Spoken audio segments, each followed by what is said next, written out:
Bienvenidos al bloque jurídico de Sol TV. El día de hoy nos acompaña el doctor Leomara Junior Castro Juárez. Él es juez supernumerario del Juzgado de Investigación Preparatoria de la provincia de Pacasmayo. Hoy vamos a tocar un tema muy importante y es de cómo opera la prisión preventiva. Doctor, buenos días. Muchas gracias por estar aquí en Sol TV.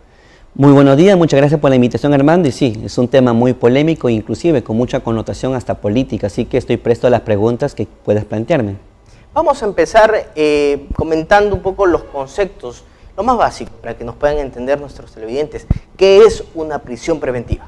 Bien, la prisión preventiva es una medida coercitiva personal. ¿Por qué personal? Porque está destinada a la persona que comete un delito. Por ejemplo, un caso de robo agravado, ¿no? Dos personas que han sustraído las pertenencias de una señorita en la noche utilizando un arma de fuego, se les podrá imponer este mandato de prisión preventiva para que provisionalmente puedan ser sometidos al proceso recluidos en un penal. En eso consiste la prisión preventiva, tener privado de la libertad de manera provisional a una persona para que el proceso se lleve a cabo.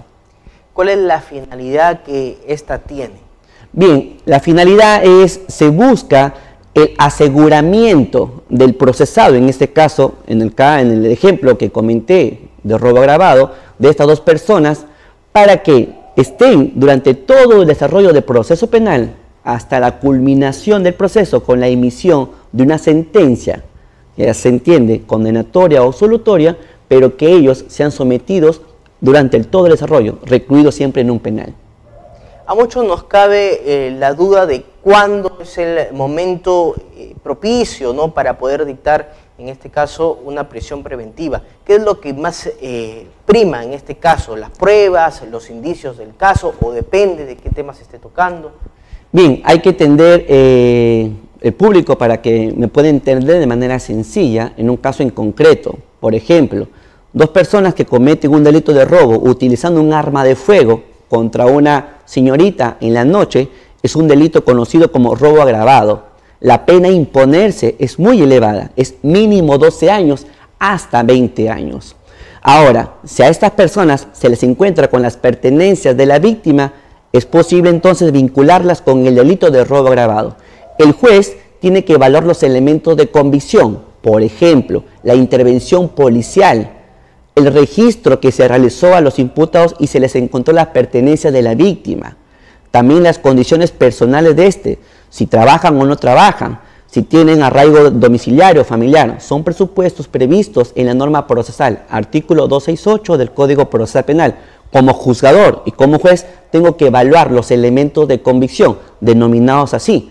Entonces, en cada caso en concreto hay que verificar dichos presupuestos.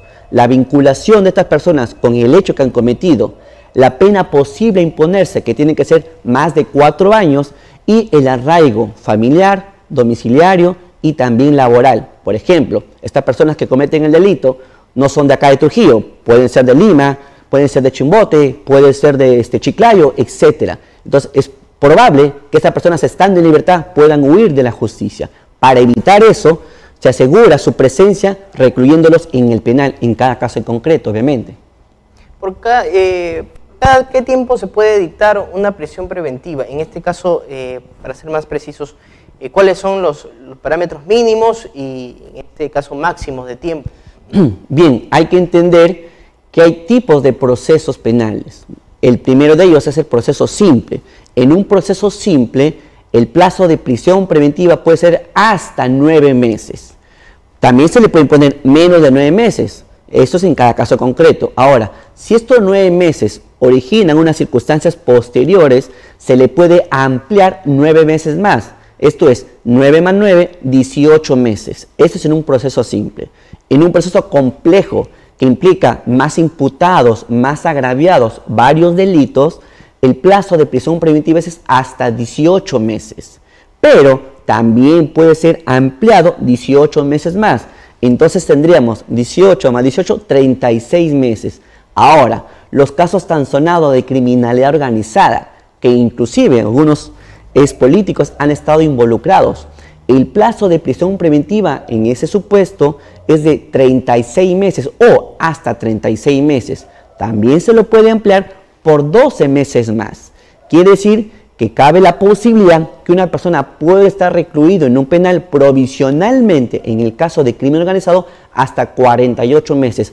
Esos son los plazos que tiene la norma procesal para poder señalar provisionalmente la reclusión de una persona en un penal hasta que culmine su proceso. ¿Cuándo podríamos estar hablando de un exceso de prisión preventiva? ¿Esto es posible, doctor? Sí, hay supuestos en donde las circunstancias del hecho posiblemente no ameritan imponer una prisión preventiva. Tiene que ver obviamente con el hecho que se ha cometido y los elementos de convicción que enseñe, que muestre el fiscal. Hay que tener claro, el juez no puede imponer una prisión preventiva si el fiscal no lo pide, es a requerimiento de parte. Tampoco puede hacerlo la parte agraviada, para que entienda el público. El juez de investigación preparatoria impone la prisión preventiva porque el fiscal lo solicita. Si el fiscal no solicita una prisión preventiva, el juez de investigación no puede imponer un mandato de prisión preventiva. En cuanto a los excesos, sí, hay que ver, por ejemplo, en muchos casos, la edad de la víctima. La norma penal establece una facultad legal en el sentido de que si una persona entre 18 a 21 años puede cometer un delito, posiblemente la pena a imponerse pueda ser reducida, lo cual permitiría entonces que la pena posterior a imponerse no implique necesariamente ser mayor a 4 años. Es en cada caso concreto. Y sí, hemos visto casos en donde el juzgador ha impuesto una prisión preventiva, la parte que no se siente conforme con la decisión del juez ha impugnado, ha apelado, y una instancia superior, lo que se conoce como la sala de apelaciones, ha revocado y ha variado y dictó la libertad de esa persona. Este tiempo en el que el procesado pasa en el penal, ¿es considerado en su condena final? Sí, muy buena pregunta, hermano, y te agradezco en el sentido de que cuando una persona es recluida en el penal por un mandato de prisión preventiva, ya sea 9, 18 o 36 meses, ese plazo se descuenta cuando se le impone una sentencia condenatoria. Por ejemplo, si una persona estuvo recluido 9 meses en el penal y luego se le impone una pena de 10 años, 8 años, tiene que sumarse o descontarse ese periodo que estuvo recluido. Ahora, cuando inicia el cómputo de la pena es desde la detención de esta persona. Y aquí, para que se pueda entender, el mandato de prisión preventiva se dicta después de que la persona fue detenida.